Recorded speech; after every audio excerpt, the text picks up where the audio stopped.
Listen, ladies, listen to me. Don't trust these men.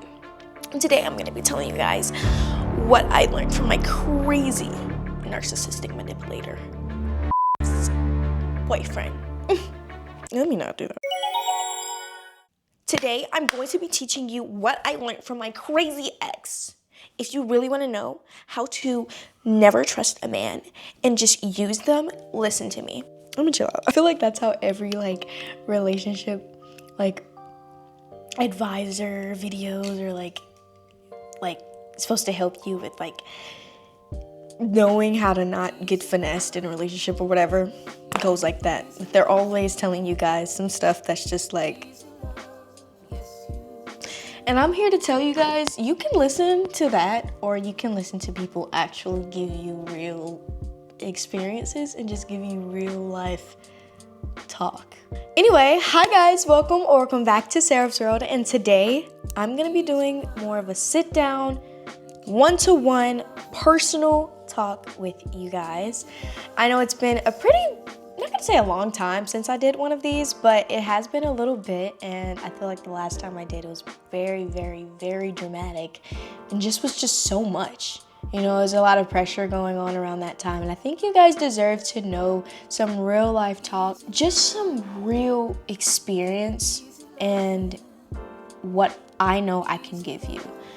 I know there's a lot of, miscommunication. There's a lot of false narratives that are around on my situation and my past relationship that I had publicly, but I'm here to let you guys know some real talk and kind of just break things down, not the situation, how to navigate a relationship better or just kind of learn from my mistakes. Okay, I have some popcorn because it's gonna be a very interesting video.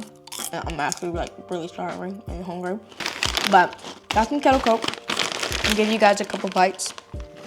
Eat it. Oh yeah. I love popcorn. But I have, I think, 10, 15, 6, 7 things I want to kind of give you guys. Starting with the first one, I'm gonna go with communicating. I feel like it's a very vague thing to say, communicating is the key to a relationship. And some people are good at reading people, but not everybody is good at that. And no one is a musician. No one is a magician. What that mean? Make magic or something? And no one is magic powers and can read people. Sometimes it takes just breaking it down and talking to that person about that thing that either hurts you or you want, or that you feel that you need with that person. Because if you don't, that's going to be something that just reoccurs. And I feel like it's a very just important thing to have, even without, relationship, just friendship or relationship with people, is communicate. Sometimes without communicating, you can misunderstand how a person feels, or just in general, just misunderstand a situation. And communicating can be about something, but it can also just be about just in general. It's just a lack of communication can be not knowing where that person is, or just, I don't know how to explain it. Just communicate, just how much you communicate with your mom or your dad about certain things, or even if you don't have that relationship with your parents, just someone that you truly love or you're super connected with, you should have that with the person that you are with and that you plan on being with, and you want to be close and interlinked or even intimate with that person. You want to have that kind of comfortability to communicate issues or things. So I'm gonna put that as my number one. And honestly guys, I am not a saint. I am not gonna sit here and be like, yeah, I was just a freaking angel. No, I feel like sometimes I am a better person than I am in a relationship, if that makes sense. I feel like sometimes relationships can bring out good or bad versions of you. And as of me, I feel like it brought out a lot of great things in me, but it also brought in a lot of things that I didn't know I had in me. It brought out a lot of versions of myself that I wasn't familiar with and that I never really got to see before, which is interesting. I'm not gonna say it's great, but it's interesting, and I can appreciate it because it made me understand and kind of understand myself a little bit better. Because there's a lot of things I would say I didn't do I'm not gonna say I didn't do it wrong, I just didn't do it right. And I feel like taking accountability for things that you know you can do better is the best way of truly forgiving yourself for certain things. So I took some time to forgive myself for some things that I have done or been or act like, but yeah, sometimes you are who you are. Just to put that up, I'm an angel, but I'm a human and I'm a person. So sometimes it comes with kinks and quirks. So I don't even think quirk is a word, but yeah. Number 2, don't lose yourself in a relationship.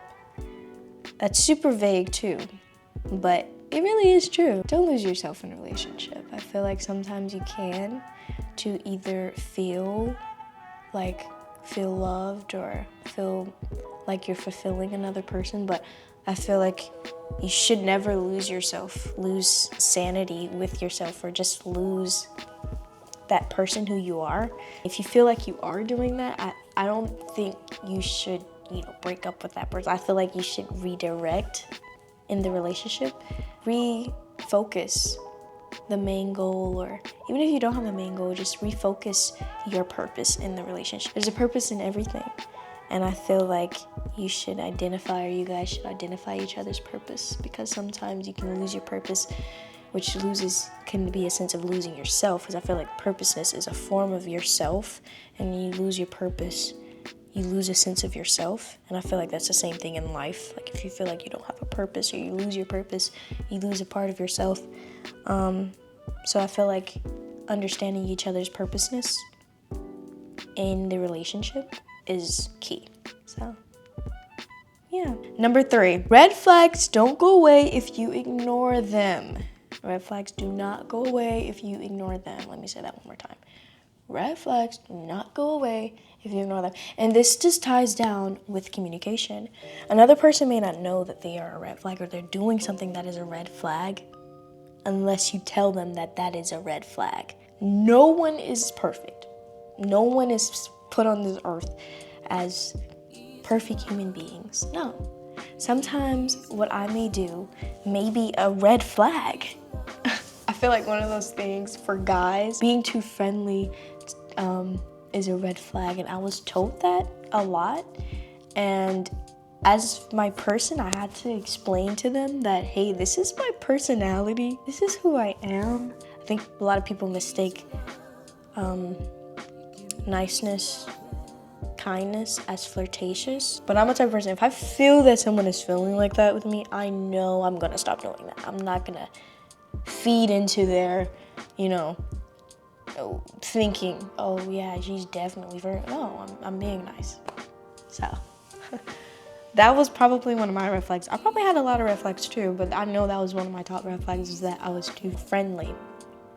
And I had to explain, I'm not flirting with nobody, I'm just nice. I had to communicate that and reassure them that that's not what I'm trying to do. That's just speaking on my behalf. As far as the other person, there were red flags, and that just ties down, like I said, to communication. They won't know that unless you explain that. If you don't communicate that and let them know that that is bothering you, or that something just doesn't sit right, it's not gonna change. So that's what I think. Red flags don't go away. Red flags don't go away because they don't go away. They don't go away because things don't just go away. You have to address it. You have to communicate that. You have to explain that and let the other person know that that makes you feel a certain way, especially if you guys are in a relationship. I feel like a relationship, at the end of the day, is rooted in feeling fulfilled and feeling like you are fulfilling the other person too. Sometimes people can be happy and still be in love. Some people can't be happy and still be in love. Happiness doesn't just rely on the other person, but in some cases, sometimes happiness do rely on the other person that you were with. Sometimes I didn't feel happy, sometimes they didn't feel happy, but what made me happy was knowing that they were happy. Is it 3? How many have I done? It's 4. You cannot fix or change anyone. Another vague one. not change something for, no, I like to, I'm gonna say it, I like to know that I can fix something, but for good. No, I don't like it in a way of control or a possession type of way. I kind of like it in a way of like, I did something beneficial for a person. I can always better a person, but it's not my purpose in their life to better them or change them.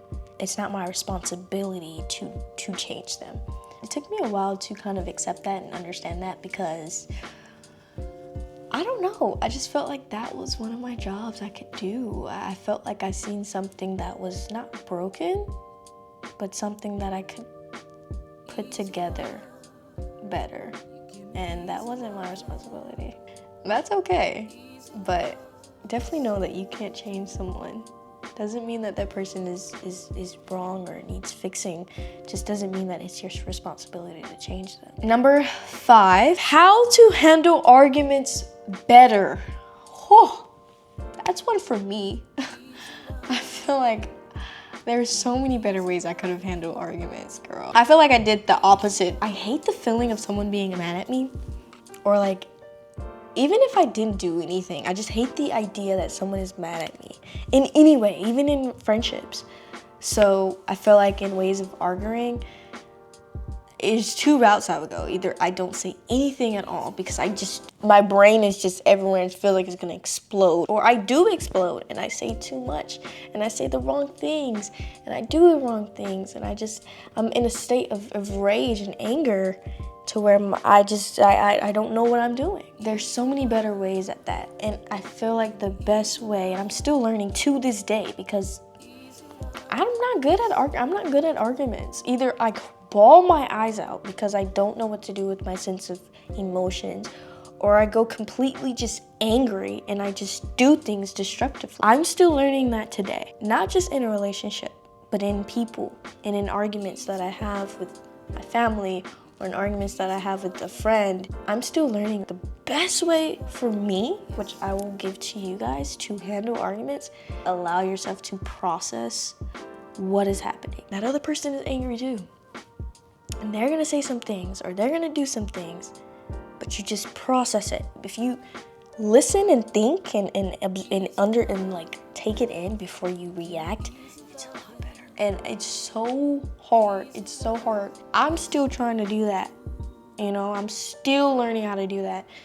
It's so hard, but truly is beneficial. I've done it, I'm gonna say a handful of times. Most of the time, I'm not gonna lie, I don't do that. I feel like I lose a lot of my own self-power when I allow myself to just lash. But when you allow yourself to really think and process and just take it in and allow yourself to know how you're gonna respond or how you're gonna react, it's a lot. The situation honestly goes a lot better. You have to really understand a person when it comes to relationships. I think I was stuck in a fantasy world when I imagined having a boyfriend or being in a relationship with someone. I figured that, I'm not gonna say things are gonna be perfect, but I just figured I would be so good at it. I honestly was horrible at it. It takes a lot of understanding of a person. Okay, they grew up this way.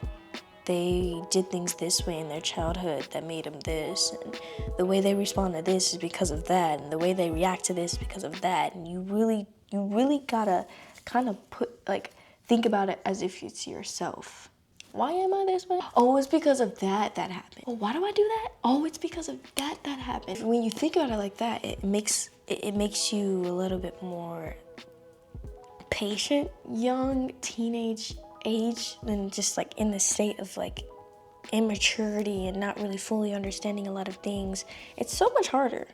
I think honestly the best way of just being better at relationships is not only waiting to be mature, but I think allowing yourself to understand people, getting experiences with people, learning people. I feel like that's one of the things I wish I would have done before that been my first person that I've ever tried to, be in a relationship with. I think this is number 6. Taking accountability. Sometimes it be you. You're the problem. And I had to realize that. So sometimes I got so caught in, and I would get told that, like, oh, you just think you don't do anything wrong. No, I don't think I don't do anything wrong. I just don't know that I'm doing something wrong. Now I know that I did something wrong. Oof, I was wrong. But you have to take accountability of that wrong. Sometimes you can be stuck in your head like, oh, you can't do anything wrong. And it makes you feel like kind of entitled to that thought. Don't do anything, or you will never do anything wrong. You can't do anything wrong. Look at me. But you do, and you will. But it's all about understanding and taking accountability of what you do, or what part you played into whatever that happened, because then it just won't be on that person. Oof. I'm sorry. I apologize. I will be mindful that I won't do that, or I will try not to make that a reoccurring thing. Sometimes it just takes a little bit of that to just make situations a lot more easier to get through. Number 7, privacy is important. Not everything needs to be online, Instagram, TikTok, or any of that. And I feel like it's kind of vague for me to say, because TikTok and Instagram and YouTube is my job. You know, it brings in the money. Okay, at some point it felt like my relationship was a job, and that's not a good feeling. It takes away the whole relationship. It's like, ooh, I don't got nothing after this. It's like what Quinlan said in her video, why she doesn't want to be in a relationship online or just publicize that, because now it's a job. It does make me look at couples that be online like, hey, be real with us. Y'all not like that. You know what I mean? Like, at the end of the day, I feel like, you know, whenever I do come public with a relationship, whether it's with that person or with someone else or just in general, I would definitely do things a lot different, because not everything needs to be online. And I feel like I did a good job at not broadcasting everything online. Like, I think the only thing I did wrong was the last straw I had. And the reason why I lashed out and exposed the situation or got upset and did things was because I felt like all the work I put into our brand and put into the effort and everything that I gained and all of the support and all of that was just like, you betrayed me. So now I had to protect myself. I don't know, I felt like I had to do it in a way of protecting me. And all of this is such an advantage for me, and it feels like such a big accomplishment. And I didn't want it to be ruined because of a guy. So I lashed out. I feel like if I would have just been a little bit more private with things, a lot of things would be different right now. I felt like my life was in attack mode. There was also a lot of personal stuff that was going on in my family and my friends, and it was just like I felt like I was just losing a lot of people. And I feel like the only thing I had left was what I had control over. I wasn't even trying to destroy the other person. I was just trying to protect myself, because I felt like I truly was betrayed by so many people. And yeah, so I feel like that's where I really messed up at. I should have just been private about my situation. I feel like a lot of things go wrong is when people not only go to the internet about everything, but just go to the internet expecting love and expecting people to just be like, oh, the internet is a very dark and very negative place. So it is your responsibility. It is your fault. You were doing that, or you're going through that, because you did it. You posted it. And I had to tell myself, I was like, you posted it, girl. Like, that's your fault. It's just a way of accepting that. So I feel like now, will I publicly be in a relationship? Of course. But will I show and broadcast everything? No. Towards the end, when everything went to crumbles, and I just know it would have been a better. Like, it started off great, and then something else happened after that video I did on TikTok. The sit-down video. Phenomenal. I could have just stopped there. But something else happened that made me literally lose my nut. Like, what am I doing protecting this person? No. That's when I did it. And I just was like, yeah. You up. It's all a learning experience. But I am thankful. This has taught me so much. At the end of the day, you guys know what I want you guys to know.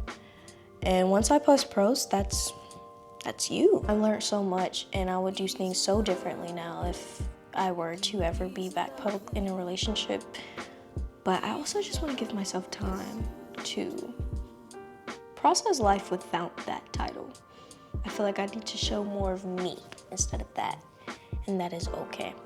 All right, I'm gonna do a couple more. I think it's like this, I don't even remember. Moving on to the next. Healing isn't instant, okay? Healing is not instant. It doesn't just happen automatically. It takes time. I feel like for me, I'm still healing, but I've healed so much. I've healed so much to the point where I am comfortable doing a video like this. I am comfortable talking about it because at some point I was like, oh no, I'm never bringing this up. I'm just gonna be quiet about it. And that's okay, but I am kind of past that. I'm like, you know what?